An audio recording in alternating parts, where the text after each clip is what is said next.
अस्सलामु अलैकुम नाज़रीन, मैं हूँ आपकी मेज़बान नाइला भट्टी और नजर डालते हैं आज की अहम तरीन खबरों पर।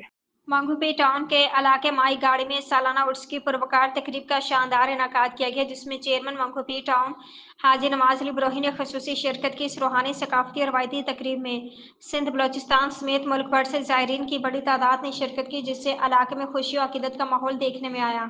उर्स की तकरीब में डिप्टी मेयर कराची सलमान अब्दुल्ला मराद, नायब सदर district west Sadiq Akbar, information secretary district west Ali Akbar Kachelo, मुआजिज माजी और कबायली रहनुमा रजब रिंद, सत्तार ब्रोही, सलीम रिंद, खलीफा अब्दुल्ला रिंद, हाशिम रिंद, वडेरा गफूर रिंद, यूथ काउंसलर जावेद ब्रोही, दिगर मुमताज़ शख्सियात ने भी शिरकत की करके तकरीब को चार चांद लगा दिए। उसका मरकजी और सबसे दिलचस्प हिस्सा रवायती खेल मलाकड़ा था, जिसमें सिंध और बलूचिस्तान के नामवर पहलवानों ने अपने फन का मुजाहरा किया। इस मौका पर चेयरमैन हाजी नवाज अली ब्रोही ने मीडिया से गुफ्तगू करते हुए कहा कि मंगूपेर की धरती रूहानी, सकाफती और तारीखी अहमियत रखती है। यहाँ आकर खुशी हुई।